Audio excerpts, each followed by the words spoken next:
Assalamualaikum warahmatullahi wabarakatuh.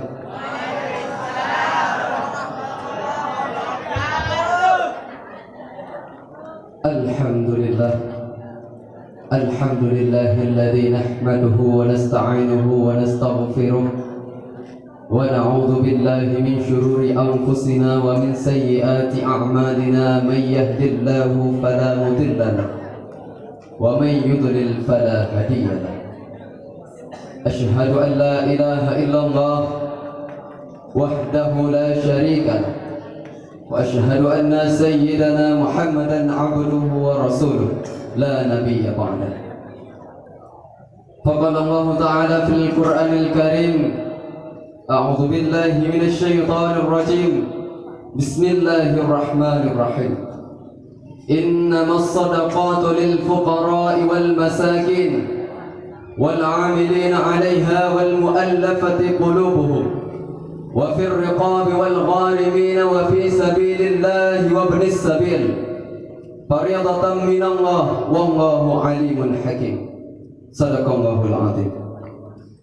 Yang saya muliakan Abadi selaku pimpinan dayah, selanjutnya kepada Dewan Guru, selanjutnya kepada seluruh Dewan Hakim yang mungkin saya akan dihakimi ulun tuan. Selanjutnya yang teristimewa kepada seluruh santriwan dan santriwati, ummi, ayah, akhi, ukhti yang berhadir di tempat yang sangat sederhananya. Jadi dalam kesempatan yang sangat singkatnya, Long ingin kena sampaikan sebuah syarahan pidato yang berjudul Zakat adalah solusi pengentasan kemiskinan. Allah Subhanahu wa taala berfirman dalam Al-Qur'an surah At-Taubah ayat 103 yang berbunyi, A'udzu billahi minasy syaithanir rajim. Bismillahirrahmanirrahim. Khudz min amwalihim shadaqatan tutahhiruhum wa tuzakkihim biha wa shalli 'alaihim inna salataka sakanun lahum wallahu sami'un 'alim.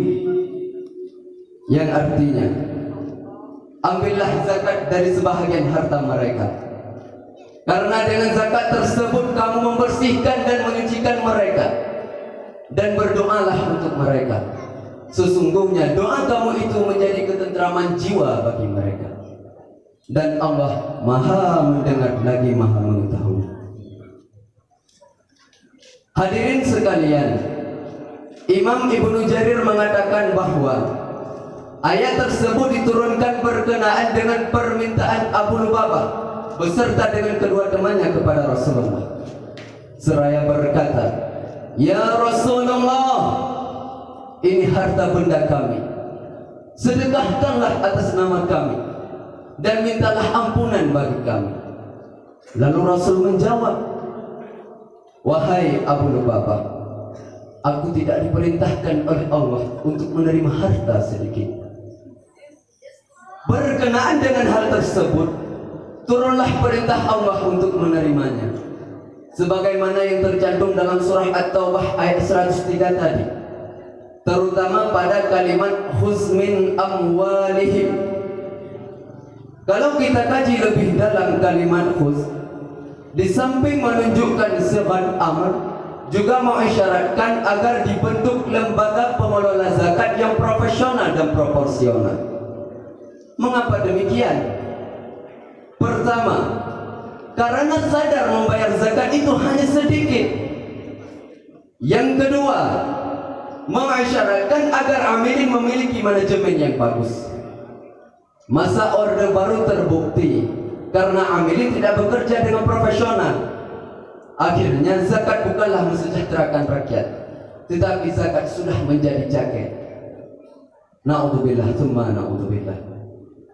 Hadirin sekalian, sekarang saya ingin bertanya pada saudara-saudara, apa hikmah zakat bagi seorang muzaki? Apa? Kalau saudara tidak tahu, biar saya saja yang menjawab. Hikmah zakat bagi seorang muzaki, ayat di atas tadi menjelaskan, pertama, tutahhiruhum, membersihkan harta dari hak-hak fakir miskin. Itu hikmah yang pertama. Bagaimana maksudnya membersihkan harta dari hak-hak fakir miskin?